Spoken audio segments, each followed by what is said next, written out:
This is Akashvani. Time for a weekly program, Our Guest. I hand over the mic to the show host, Nitish Arora, for the same. Indus Water Treaty. Now, what is that treaty? What is the meaning of keeping this treaty in abeyance? We have in our studios as our guest Mr. Sant Kumar Sharma. He is a veteran journalist, has worked with the print media for almost 2 decades, followed by 1 decade long stint with the television industry, and he is a freelancer now. Sant Kumar Sharma ji, welcome to our studio, welcome to our guest. Thanks, Nitish. Indus Water Treaty. What exactly is this treaty all about?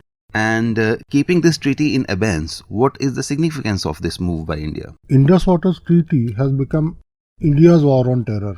IWT, Indus Waters Treaty was IWT. IWT again in India's war on terror. It has been used very effectively to wage a war against terror. And what had happened? This treaty was signed in 1960, September 1960. And at that time, 6 rivers are there in the Indus river system. And the first is Indus, second is Jhelum, third is Chenab, fourth is Ravi, fifth is Byas, and Satluj. 6 rivers in all. Of those 6 rivers, 3 rivers were given to India for its use and 3 rivers were given to Pakistan. Because India and Pakistan were at loggerheads at that time, how will we divide our water, how will irrigation go about. But one thing, people were not that much aware. On the Indian side, that was not that much of scholarship where the narrative will be right about it. And why I am saying this thing is this, that you just take the figures, and the figure is total water available in the Indus water system is 168 million acre feet. Of this, Pakistan gets 135 million acre feet and India gets only 33. So that means it's basically a 80-20 treaty in favor of Pakistan. Very lopsided. Very lopsided by way of volumes of water. But we have continued with this for too long, saying Chota Bhai hai. Like we have treated it, Nehruji and other people. They thought that Pakistan's behavior will be better. We will have other things and other river systems. We will continue. Let it prosper. And it was a question of that somebody who is doing naughty things and all being given some more money or something so that this person keeps busy and doesn't create disturbances. But that thing, that the goodwill and the peace that we were expecting in return, that was an unwritten thing. But the goodwill, the spirit of goodwill has actually evaporated like spirit. The spirit of goodwill is not there. So once that spirit is not there, there is no reason why this treaty should continue. So within that treaty, there were certain factors like India could do a lot of work on the river fronts on its own side. But whenever they tried to do something, if I understand it right, objections were raised by Pakistan, wherein we were telling them that we are ensuring the smooth flow of water, nothing will be done with the flow of water. But still, they were not allowing us to do anything, as if we had to seek their permission to do anything. That permission thing, I will talk to you about the permission thing and how it went about. And when it was a 80-20 treaty was signed on the volume of water, we were expecting one thing. We had been given hydropower generation rights on western rivers, which were otherwise allotted to Pakistan. And we had thought that even if the quantity of water is less on our side, hydropower generation will make up for that. But what Pakistan did was, now what your question was about permission. Pakistan had within the treaty some margin whereby it could say that this design is not correct, that design is not correct. The height of the dam wall. Height of the dam, sluice gear, and what it is doing. That's a very interesting thing. Pakistan wants us to use technology in 2025 that comes from 1960. There has been significant improvement in the technologies, be it sediment, be it turbine, be it generation, other things, all capacities. But it wants us to use what? It wants us to use 1960 technology. The kind of tech that they are using themselves. No. That is where perhaps we are not correct. What they are using is when they are constructing their own dams, be it the dams which are in contention by the Baloch, be it the Dasu is there, be it the one they are building up in Gilgit and Baltistan. For all that, they are using the best technology that is in the world today. Upgraded. So what they want, that India should do a technology which is of 1960. And what will happen because of that? Economically, our projects will be very unviable. So that is a cost they inflict on us by the permission thing. And I will quote one example of Ratlay, which is dispute. Ratlay project was inaugurated on 29th May 2013 by Manmohan Singh, Prime Minister Manmohan Singh, NN Vora, Umar Abdullah, and in presence of Sonia Gandhi. It was to be completed in 5 years. So 5 years, that would have meant 29th May 2018. Let us give us 6 months or time more. That means by December 2018, this project was to be completed. So we say 2019, 20, 21, 22, 23, 24. For 6 years, we have not seen a project being completed. So what is the total loss it has inflicted on us? 5100 megawatt power. That is a loss they have inflicted on us already by raising objections, because what happened? So we try to, the India on its part, try to renegotiate this Indus Water Treaty, and is it renegotiable? It is renegotiable. Actually, what happens is there are 12 articles in all. Indus Water Treaty comprises of 12 articles in all. Article number 12, the header on it says final provisions. And in final provisions, there are only 130 words, barely 131 words. You can read it.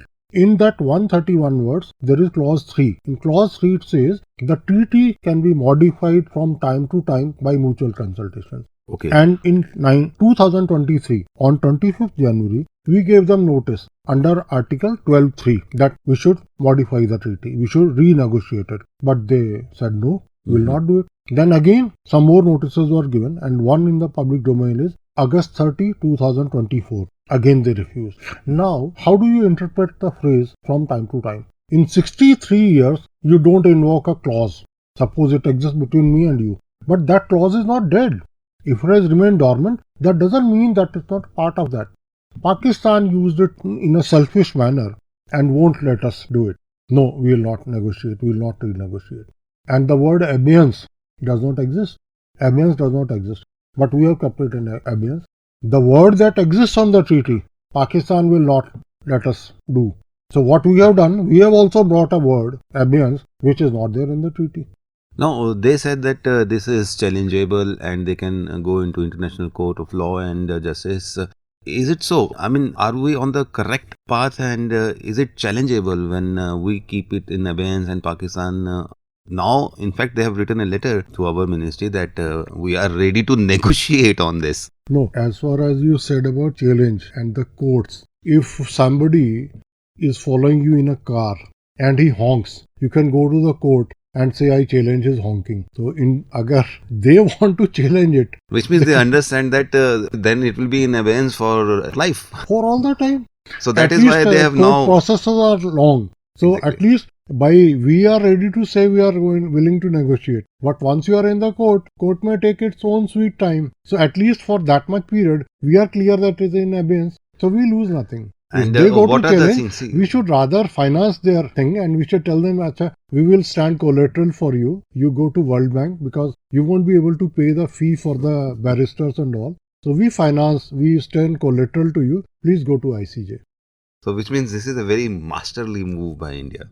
Definitely. One thing you should remember is when terror attack happened in Pahalgam, it was one of the most horrible acts that happened. Absolutely. Whereby Hindu tourists were killed. And when the tourists were killed on 22nd, within 24 hours, this decision has been taken to keep Indus Water Treaty in abeyance. And if you remember that day, Cabinet Committee on Security had taken 5 or 6 decisions. Other decisions were regarding expelling all Pakistanis and all that, whittling down the strength of the High Commission and all. But on top, the position, the first sentence that said was, we are keeping Indus Water Treaty in abeyance. So that means Cabinet Committee on Security and everybody was clear that the most important and lethal stroke against Pakistan is going to be weaponizing water and going after them via Indus Water Treaty. Not that this was not in the air, and India off and on were giving them signals that let's come to the table and negotiate it before we take this action. But they did not budge. No, because one thing is very clear, because on the Indian side, this has become more clear narrative now that it's a 80-20 treaty. Too much of water has been given to them. And they did not deserve it because they did not do anything to it. And I may quote a couple of figures. 37 million acre feet of water is what goes to sea unutilized by Pakistan. 37 million acre feet. And they were told when the Indus Water Treaty was signed please do one thing, please build more infrastructure to harness this water. The same quantity may still go, but that water goes only after you have done one thing, you have irrigated your fields and all. But it did nothing. Whatever two main dams were built, one was Tarbela, one was Mangala. They were built on the money given by World Bank, India and other friendly countries. All it did was spend money on army, spend money on armed forces, terrorism, but it never thought that the welfare of its own people, agrarian economy and for its agriculturists, raising their standard of life was important. So it invested nothing in improving its water infrastructure. So what happens is that 37 million acre feet, and you do one thing, you multiply it with 65 years. So the figure will be about 2400 million acre feet that went. And one more figure that will put things in perspective. 1 million acre feet of water is equal to $1 billion. The economic value of 1 million acre feet of water is $1 billion. And this is not my figure. $1 billion figure has been given by Indus River System Authority. Indus River System Authority engineers, they were called to Senate and the Parliament houses of Pakistan. And the engineers were told, you tell us how much water are we wasting. So they told and they kept this thing there, that 1 million acre feet of water is enough to irrigate 4 million acre feet of fields. And the economic value that it translates into is 1 million acre feet is equal to 1 billion. Talk of the India's share. One of the smallest of all the 6 rivers, smallest is Ravi, and Ravi's water is only 6.4 million acre feet per annum. Of this 2.2, almost one third goes to Pakistan. And it has been going from 1960 till now. Now that we are talking of Shahpur Kandi Dam has been constructed. But Shahpur Kandi Dam does about only 10% of what is still going to Pakistan. 90%. And we are using our water very judiciously now. India since long has started using water very judiciously. But they are wasting it all the time. No, judiciously is still one thing. But not only we have allowed their rivers to go unchallenged and allow that water. Our water from our share of 33 million acre feet, even of that 33, 1/10 is given to them, is going as a waste. And on that they have created infrastructure for using in their canal. If we were to stop Ravi water via constructing an Uj dam and then the second Ravi Byas link below Uj, what will happen? This will lead to starving Lahore. This is our share. This is not our responsibility that we feed your area, we feed your city. But we have been allowing because we have not been investing that much. Rather than talking of this thing that we are going to do in the western rivers, even on the eastern river Ravi, we should stop our water, and that will be a big blow against them. Well, Indus Water Treaty kept in abeyance. Now, what are the implications of this? We will have to wrap this up with the discussion, because let the public know what is the meaning of this and how this was a masterly stroke played by India. I think Operation Sindoor started with this only. Yes, Operation Sindoor is actually what? Operation Sindoor is a military part of it. For all the things, whatever we have done, the expelling of Pakistani citizens which are living illegally here, or other things, Operation Sindoor, attacking of Noor Khan base, attacking of 9 terrorist centers on the first day, they are less than what has been done via IWT. So that is why it's a masterly stroke. Having said that, one thing is, abeyance is one thing. Around us, we come across people who fall ill. We go to hospitals and the doctors say this patient will need to be taken into ICU.